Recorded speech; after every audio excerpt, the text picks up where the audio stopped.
ഇപ്പോൾ വരുന്നൊരു വാർത്തയിലേക്കാണ്. ഇനി കോഴിക്കോട് പൊറോട്ട വിൽപ്പനയുടെ മറവിൽ MDMA കച്ചവടം നടത്തിയാൽ പിടിയിലായി. ഫ്രാൻസിസ് റോഡ് സ്വദേശി KT അഫാമാണ് പിടിയിലായത്. വിവരങ്ങളുമായി കോഴിക്കോട് നിന്ന് സമീർ സി മുഹമ്മദാണ് ചേരുന്നത്. Sameer, good morning. പ്രേക്ഷകരിലേക്ക് ഈ വാർത്ത ആദ്യമായി എത്തിക്കുന്നത് നമ്മൾ തന്നെയാണ്. അപ്പോൾ ഈ പൊറോട്ട വിൽപ്പനയുടെ മറവിൽ ഇയാൾ MDMA കച്ചവടം നടത്തിയിരുന്നു. ഇതുമായി ബന്ധപ്പെട്ട് നമുക്ക് എന്തൊക്കെ വിവരങ്ങളാണ് ലഭിക്കുന്നത്?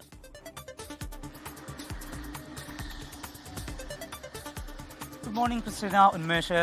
വലിയ രീതിയിൽ അളവിൽ ഇയാൾ ലഹരി മരുന്ന് എത്തിക്കുകയും അത് വിൽപ്പന നടത്തുകയും ചെയ്തിരുന്നു എന്നുള്ള കാര്യമാണ് ഇപ്പോൾ ലഭ്യമാകുന്നത്.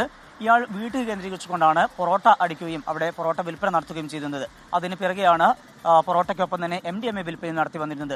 ഇതുമായി ബന്ധപ്പെട്ടാണ് പോലീസിന് രഹസ്യവിവരം ലഭിച്ചു. അതിന്റെ അടിസ്ഥാനത്തിൽ ടൗൺ പോലീസും അതുപോലെ ഡാൻസ് ഓഫ് സംഘം അവിടെ എത്തിക്കൊണ്ട് പരിശോധന നടത്തുകയും ചെയ്തു. ആ വേളയിലാണ് 1 ലക്ഷത്തോളം രൂപ വിലമതിക്കുന്ന 30 ഗ്രാം MDMA കണ്ടെടുത്തിരിക്കുന്നത്. ഇതുമായി ബന്ധപ്പെട്ട് പോലീസ് നൽകുന്ന വിവരം ഇപ്രകാരമാണ്.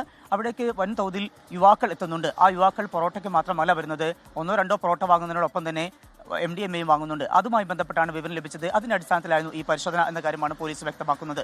അഫാം എന്നുള്ള ഫ്രാൻസിസ് റോഡ് സ്വദേശിയായിട്ടുള്ള ഈ യുവാവിനെയാണ് ഇപ്പോൾ പോലീസ് പിടികൂടിയിരിക്കുന്നത്. ഇയാളുടെ സോഴ്സുകൾ എവിടെ നിന്നൊക്കെയാണ് ഇയാൾ ലഹരി മരുന്ന് എത്തിക്കുന്നത് എന്നും ആരൊക്കെയാണ് ഇയാളുടെ പ്രധാനപ്പെട്ട കച്ചവടക്കാർ എന്നും കണ്ടെത്താൻ പോലീസിന്റെ അന്വേഷണം ആരംഭിച്ചിട്ടുമുണ്ട്. ക്രിസ്റ്റീന, ഉന്മേഷ്. സമീർ സി മുഹമ്മദാണ് കോഴിക്കോട് നിന്ന് വാർത്തയുടെ വിശദാംശങ്ങൾ നൽകിയത്. ലോകത്തെവിടെയായാലും ഏത് സമയത്തും 24 വാർത്തകളും ഓഗ്മെന്റഡ് റിയാലിറ്റി പാക്കേജുകളും എക്സ്പ്ലെയിനറുകളും വിശദമായി കാണാൻ ഞങ്ങളുടെ യൂട്യൂബ് ചാനൽ നിങ്ങൾക്ക് സബ്സ്ക്രൈബ് ചെയ്യാം.